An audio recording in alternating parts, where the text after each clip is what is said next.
Hello बच्चों, आज हम करेंगे शुक्र तारे के समान पाठ का सार, जिसके लेखक स्वामी आनंद जी हैं। इसमें लेखक ने एक ऐसे व्यक्ति का परिचय करवाया है जिसकी चमक रही तो कम समय तक, लेकिन उसका जो प्रभाव था वो काफ़ी अमिट था। उसकी तुलना लेखक ने शुक्र तारे के समान की है। जैसे शुक्र तारा जो होता है वो आकाश में गगनमंडल में बहुत कम समय तक रहता है, लेकिन उसकी जो चमक होती है वो बहुत तेज़ होती है, जो काफ़ी समय तक रहती है। और ऐसे ही एक महत्वपूर्ण आभा वाले व्यक्ति का नाम है महादेव भाई देसाई, जिसका लेखक ने इस पाठ में वर्णन किया है। महादेव भाई जो थे वो गांधी जी के मंत्री थे और अपने दोस्तों के बीच वे मजाक मजाक में अपने आप को गांधी जी का हमाल मतलब मजदूर, जो कूली होते हैं ना, बोझ उठाने वाले, कभी कभी अपने आप को वो कहते थे, कभी कभी वह पीर बावर्ची, पीर मतलब जो महात्मा वगैरह होते हैं, बावर्ची तो आपको पता ही होगा, जो खाना बनाने वाले कुक होते हैं, रसोइया होता है, उन्हें कहते हैं। या कभी कभी अपने आप को भिश्ती खर भी कहते थे। भिश्ती होते हैं जो पानी ढोने का काम करते हैं। वे मजाक में अपने आप को इन नामों से भी पुकारते थे। तो गांधी जी जो थे वो उनको अपना पुत्र समझते थे। गांधी जी कहते थे कि वह तो उनके लिए पुत्र से भी अधिक हैं। सन 1917 में जब वो गांधी जी के पास गए तो गांधी जी उन्हें पहचान लिया और उनको अपना उत्तराधिकारी का पद जो था वह सौंप दिया था। उनके प्रति जो गांधी जी का लगाव था वो इतना ज़्यादा था कि जब एक बार 1919 के जलियांवाला बाग हत्याकांड के दौरान पंजाब जाते हुए पलवल स्टेशन पर जब गांधी जी को पुलिस ने गिरफ्तार कर लिया था, तब उन्होंने महादेव भाई को अपना वारिस बताया था। मतलब जब पुलिस ने पूछा महादेव जी के बारे में गांधी जी से, तो गांधी जी ने बोला कि वह तो उनके वारिस हैं। और इसी तरह सन 1929 तक आते आते महादेव भाई सेतु हिमाचल देश के चारों कोनों में सबके देश के दुलारे बन चुके थे। मतलब सबको वो बहुत ज़्यादा पसंद आने लगे थे। इसी बीच में बताते हैं कि 1929 में ही उसी पीरियड में जो पंजाब में था वो फौजी शासन का जो कहर था वो बहुत ज़्यादा हो चुका था और लोग रोज़ इसके बारे में अपना गांधी जी को ब्यौरा देते थे। काफ़ी नेताओं को गिरफ्तार कर लिया था, उन्हें उम्र कैद की सज़ाएं दी गई, काला पानी भेजा गया और लाहौर के मुख्य राष्ट्रीय अंग्रेज़ी दैनिक पत्र ट्रिब्यून के संपादक श्री कालीनाथ राय को 10 साल की जेल की सज़ा भी इसी दौरान सुनाई गई थी। महादेव भाई गांधी जी के सामने जो लोग अपने जुल्म और अत्याचारों की कहानियाँ उन्हें बताते थे, उसको बड़ी ही खूबसूरत तरह से अंग्रेज़ी हुकूमत के अत्याचारों को गांधी जी को सुनाया करते थे। महादेव भाई टिप्पणी के साथ बहुत ही बारीकी से गांधी जी को उन सारी स्थितियों से, अंग्रेज़ों के जो जुल्म करते थे वो उन सारी स्थितियों से गांधी जी को अवगत कराया करते थे। महादेव भाई की जो लेखन शैली थी वो बहुत ही ज़्यादा प्रभावी एवं दोष रहित थी, जिसके कारण महादेव भाई को बहुत ज़्यादा प्रसिद्धि प्राप्त हुई थी। अंग्रेज़ी सरकार के जो जुल्म और अत्याचार संबंधी जो लेख थे वो मेनली किस में आते थे? राष्ट्रीय अंग्रेज़ी दैनिक बॉम्बे कार्निकल में गांधी जी द्वारा लिखे जाते थे। बाद में कार्निकल के निर्भीक अंग्रेज़ी संपादक जो थे वो कौन थे? हार्नी मैन। उनको अंग्रेज़ी सरकार ने देश से निकालकर इंग्लैंड वापस भेज दिया था। इस तरह अंग्रेज़ी जो साप्ताहिक न्यूज़पेपर था उसमें लिखने वालों की कमी हो गई थी, क्योंकि कोई प्रकाशित करने वाला था ही नहीं। तभी गांधी जी ने बम्बई के 3 बड़े नेताओं शंकर लाल बैंकर, उमर सोबानी तथा जमुना दास द्वारकादास के निवेदन पर, मतलब उनकी रिक्वेस्ट पर, यंग इंडिया के संपादक का दायित्व संभाल लिया। ये तीनों नेता जो थे वो गांधी जी के परम प्रशंसक थे। मतलब वो गांधी जी के बहुत बड़े फैन थे और उनके सत्याग्रह आंदोलन में बम्बई के बेजोड़ नेता भी थे। अब गांधी जी का जो काम था, जब से उन्होंने वो यंग इंडिया के संपादक बन गए थे, इतना ज़्यादा बढ़ गया था कि जो साप्ताहिक पत्र भी अब कम पढ़ने लगा था। गांधी जी ने यंग इंडिया को हफ्ते में 2 बार प्रकाशित करने का निश्चय किया। अब यंग इंडिया में हर रोज़ का जो पत्र व्यवहार और मुलाकातें, आम सभाएं आदि कामों के अलावा यंग इंडिया साप्ताहिक में छापने के लेख, टिप्पणियाँ, पंजाब के मामलों का सार संक्षेप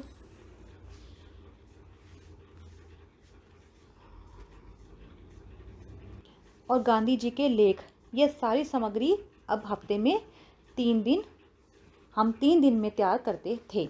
मतलब महादेव जी बताते हैं कि ये सारा काम अब वो हफ्ते में 3 दिन में तैयार करते थे।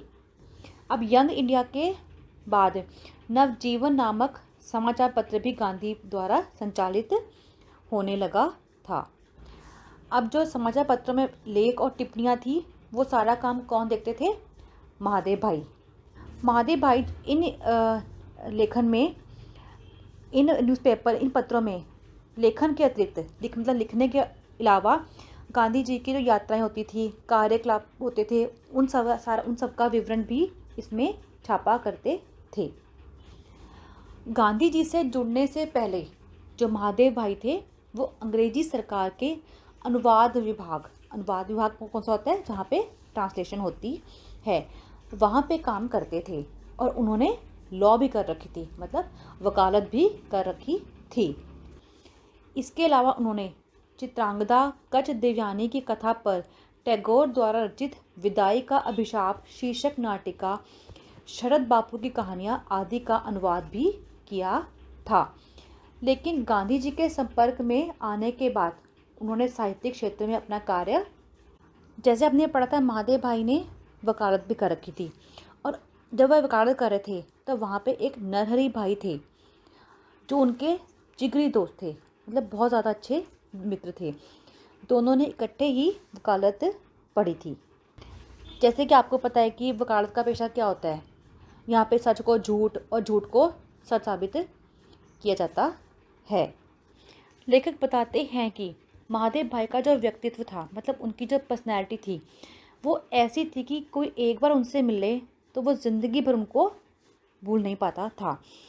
वो अपना काम में इतने ज़्यादा बिजी रहते थे कि 4 घंटे की दिनचर्या का काम भी, मतलब जो काम 4 घंटे में होता था, वो उसे आधे से भी कम समय में कर लेते थे। इतने बिजी होने के कारण के बावजूद भी वो सूत भी खाते थे, जिसे देखने और सुनने वाले हैरान हो जाते थे कि इतना बिजी होने के बावजूद भी वो ये सारे काम भी कर लेते हैं। लेखक बताते हैं कि महादेव भाई की जो लेखन शैली थी, मतलब जैसे वो लिखते थे, वो बहुत ही अद्भुत और प्रभावशाली थी। मतलब एक बार ही पढ़ के लोग उससे बहुत ज़्यादा प्रभावित हो जाते थे। उनके द्वारा लिखे गए लेख, टिप्पणियाँ, पत्र, गांधी जी के व्याख्यान, प्रार्थना प्रवचन, मुलाकातें, वार्ता पर लिखी गई टिप्पणियाँ, मतलब वार्तालाप, मतलब जो उनसे बातचीत होती थी, सब कुछ फुल स्केप के चौथाई आकार वाली मोटी अभ्यास पुस्तकों में लंबी लिखावट के साथ जेट की सी गति से लिखा जाता था, जबकि वह शॉर्ट हैंड नहीं जानते थे। कहने का मतलब यह है कि इतना सारा कुछ, टिप्पणियाँ, व्याख्या, लेख, मुलाकातें, प्रार्थना प्रवचन, सब कुछ इतनी जल्दी वो लिखते थे कि लगता था कि जैसे कि वो शॉर्ट हैंड से लिख रहे हो, बल्कि उनको तो शॉर्ट हैंड में लिखना आता भी नहीं था। इसी तरह वो लेखक कहते हैं कि जो उनकी लेखन शैली थी, वो बहुत ज़्यादा ही प्रभावित करती थी। वे बताते हैं कि जब बहुत बड़े बड़े देशी विदेशी राजपुरुष, राजनीतिज्ञ, देश विदेश के अग्रणी समाचार पत्रों के जब प्रतिनिधि होते थे, अंतर्राष्ट्रीय संगठनों के संचालक, पादरी, ग्रंथकार, जब वो गांधी जी से मिलने के लिए आते थे, तब वो या फिर जो उनके साथ जो लोग आते थे, वो सब भी अपने जो होते थे बातचीत को शॉर्ट हैंड में लिखा करते थे। और महादेव जो थे, वो सारी बातों को उनकी नोटिस करते रहते थे। लेखक यहाँ पे यही बताता है कि जो वो लोग अपनी सारी बातचीत को महादेव जी, गांधी जी के सामने समक्ष पेश करते थे, चाहे वो शॉर्टहैंड में होती थी, मगर फिर भी उनमें काफ़ी गलतियाँ होती थी। लेकिन महादेव जो थे, उनके लिखने में कहीं पर भी कोई गलती, कोई कमी नहीं होती थी। इसलिए गांधी जी कहते थे कि एक बार वह उस महादेव जी से ये दिखा करके चेक करवा के ओके करवा लें। लुई फिशर और गुंथर के समान धुरंधर लेखक भी बिना महादेव जी से चेक करवाए गांधी जी के सामने कोई टिप्पणी अपनी पेश नहीं करते थे, क्योंकि जो महादेव जी थे, उनका जो लेखन था वो इतना अच्छा लिखते थे कि उसका मुकाबला कोई भी नहीं कर सकता था। लेखक बताते हैं कि साहित्यिक पुस्तकों के अलावा महादेव जी को वर्तमान राजनीति, उसमें होने वाली घटनाएं, मतलब अद्यतन जानकारी पुस्तकें भी पढ़ते थे। अद्यतन मतलब वर्तमान से जो संबंध रखती हैं, वो सारी पुस्तकें भी उन्हें पढ़ने का बहुत ज़्यादा शौक़ था।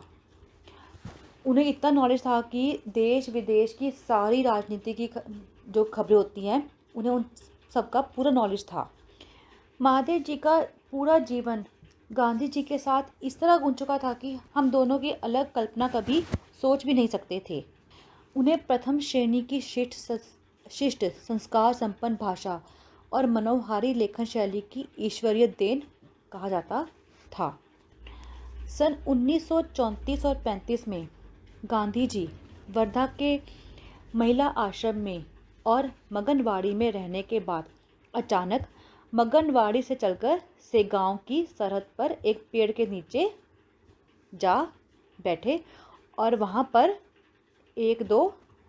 उन्होंने वहाँ पे एक दो झोपड़े बना लिए और धीरे धीरे वहाँ पर काफ़ी सारे मकान भी बन गए थे।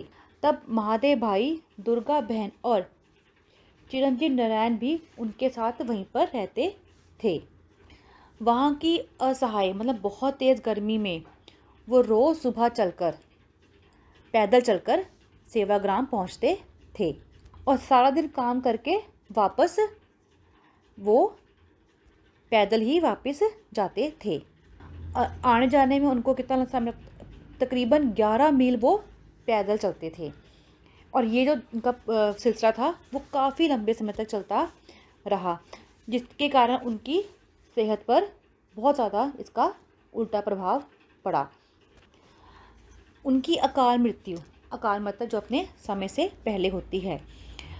अकाल मृत्यु का कारण इनमें से एक यह भी था कि वो इतनी दूर रोज़ पैदल जाते थे और फिर वापस आते थे। महादेव की जो मृत्यु का दर्द था, जो घाव था, वो गांधी जी के दिल पर हमेशा ही बना रहा। गांधी जी का इतने कठिन रास्तों में साथ देते हुए, अपने जीवन लक्ष्य को साधते हुए, इतने बिजी होते हुए भी, सारे अपने कामों को सिद्ध करते हुए, उनका अचानक से चले जाना एक गांधी जी के लिए एक बहुत बड़ा झटका था, जो उन्हें ज़िंदगी भर नहीं भूला। बाद में उनके एक और सहयोगी थे, प्यारे लाल। बट जब भी वो उन्हें बुलाते थे, तब उनके मुंह से महादेव ही निकलता था। मतलब महादेव उनके इतने दिल के करीब थे कि वे उन्हें भुलाए भी नहीं, कभी भूले। इस तरह लेखक ने बताया है कि महादेव जी का गांधी जी के जीवन में कितना बड़ा योगदान था। उन्होंने गांधी जी का हर समय में बहुत ज़्यादा साथ दिया। धन्यवाद बच्चों। आशा है कि आपको इसका साथ पसंद आया होगा।